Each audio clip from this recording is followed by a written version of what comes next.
Yes, reka nongere nguhereze ikaze nanagusuhuza aho uherereye hose, wowe udahwema no gukurikirana ibiganiro byinshi cyane bya buri munsi tugenda tubagezaho uko bwije n'uko bukeye.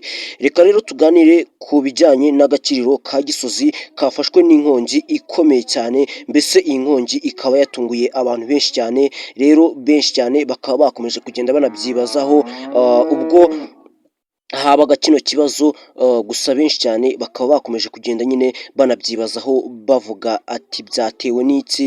Reka noneho turebe byinshi cyane mu birambuye, cyane cyane tubanze tunamenye n'uburyo byagenze, tuguhereze kimwe ku kindi kugeza nawe umenye uko byagenze. Reka mbere na mbere mbaze ngusabe gukanda subscribe, ahandi noneho turebe byinshi cyane, tumenye byinshi cyane ku byabereye hariya mu karere ka Gasabo, mbese dusobanukirwe n'uburyo byari byifashe n'uburyo byari bimeze. Ni agakiriro gakorerwamo imirimo y'ububaji mu murenge wa Gisozi mu karere ka Gasabo, kafashwe n'inkongi y'umuriro, ibintu byinshi byarimo birimo birakongoka bitewe n'uburyo nyine uwo muriro waje umeze, bitewe n'uburyo uwo muriro ufite imbaraga. Gusa nyuma yaho nyine haje gutangwa ubutabazi, haranatabarwa, ariko reka turebe ibirambuye tumenye nyine byari byifashe gute.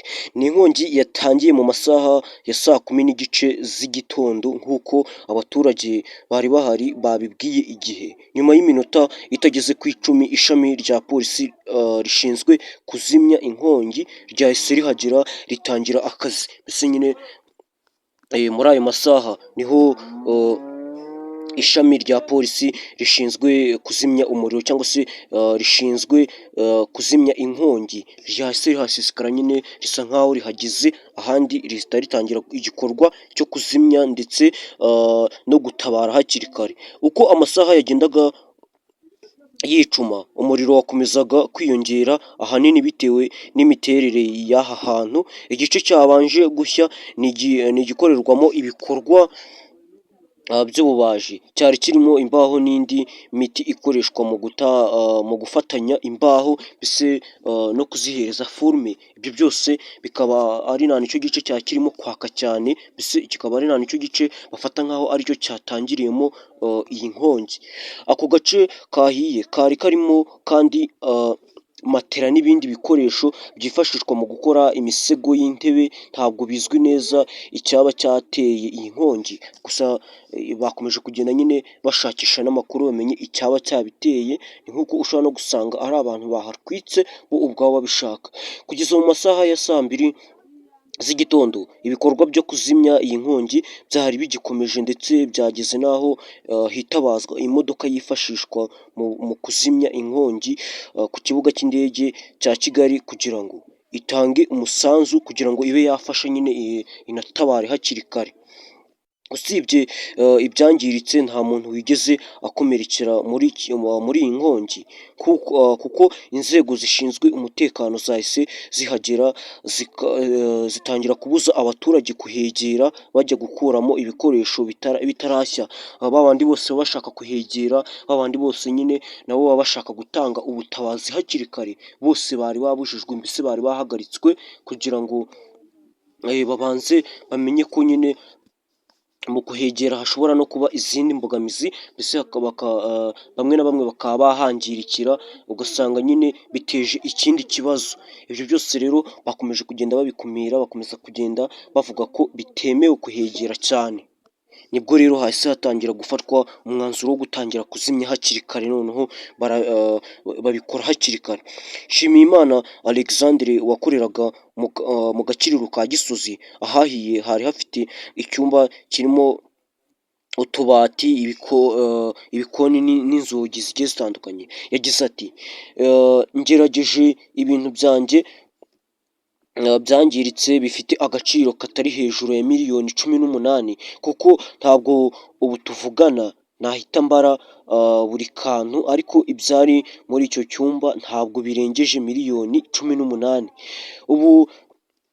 Ubu hahiye nta cyarokotse, nta nubwo wahamenya uretse kubona ibyuma gusa, cyangwa se kubona bya bindi nyine bitagiye bishya kimwe n'abandi benshi bakoreraga muri aka gakiriro, Nshimiyimana nta bwishingizi yari afite, mbese nyine nta karita y'ubwishingizi yari afite, aho yagize ati nta bwishingizi nagiraga ariko nari ndi kubushaka ubushize nagiye kubushaka, ngiyeyo nsanga igishoro mfite n'ibyo bansaba sinajya mbibona bitewe n'ubushobozi, bitewe n'uburyo nyine mpagaze muri iyo minsi, ibyo byose mbona ntajya mbibona, aho yagize ati ntabwo icyateye inkongi cyari cyamenyekana kuko nta muntu wari wabasha kwinjiramo ngo arebe uko byari byifashe, mbese no kubibona cyangwa se ngo babe bamenya icyateye inkongi ni iki ngiki ntibahera ko babibona, kubera ko n'insinga z'umuriro nazo zamaze gucikagurika, mbese nyine zahiye nazo zahiye cyane. Urumva rero byinshi cyane ntibarabimenya, ntibarabasha kumenya nyine icyateye ibyo ngibyo, ntibarabimenya neza, aho yakomeje kugenda avuga ko ibyo byose bataramenya, mbese nyine bataramenya n'icyaba cyabiteye. Ntirenganya yavuze ko umujyi wa Kigali uzakomeza kuba hafi ya koperative Adarwa kugira ngo ibashe kubona ibyo ikeneye, mbese kugira ngo nyine ibashe gukomeza igakora kandi igakora neza cyane. Ibyo byose nyine nibyo byakomeje kugenda bitangazwa bishyirwa hanze, bakomeza kugenda bavuga ko ibyo byose bigomba gukurikiranwa bigashyirwa hanze, mbese bakamenya n'uburyo bagomba kubyitwaramo. Koperative Adarwa ikabona nyine nk'icyo twakwita ubwishingizi, mbese nyine ikabona contribution iri supported by government, kubera ko ibyo byose nyine bakomeje kugenda banabitangaza, bakomeza kugenda bavuga ko ibyo byose biri buze gukorwa, mbese bikanakemurwa bitewe n'uburyo ibintu byifashe, aho yagize ati Ntirenganya yagize ati iyi koperative yari ifite ubwishingizi bw'inkongi, turakomeza kubafasha kugira ngo bakomeze kuzuza impapuro zisabwa n'ibindi, ubwishingizi bubahe ibyo bugomba kubaha, bazabashe kongera gusana, mbese no kongera gutangira bundi bushya. Iyi ni inshuro ya 4 aka gakiriro gafashwe n'inkongi mu gihe kitagera ku myaka 4, inshuro iheruka hari muri Gicurasi umwaka w'ibihumbi 2023. Ikindi gihe hari hahiye hari tariki 17 Kanama 2025, ndetse kari kanahiye tariki ya 29 Kamena umwaka w'ibihumbi 2019, mu gihe ku itariki 12 Gashyantare 2023 nabwo kari kafashwe, mbese nyine kafashwe nabwo kongeye gufatwa n'inkongi y'umuriro mu gice kibikwamo imbaho, naho hakaba hari hongeye gufatwa icyo gihe. Ibyo byose rero bakaba bagiye nyine babiteranya bakabishyira hamwe, bagasanga kuko aka gakiriro gakomeza kugenda gahomba, mbese kajya no hasi, ari naho nyine bahise bafata umwanzuro wo guhita babashakira ibyangombwa, mbese bakagira ubwishingizi, bagakomeza no kugenda babakurikirana uko bwije n'uko bukeye. Reka nkubwire ukomeze ugire ibihe byiza, kanda subscribe, ndaje dukomeze.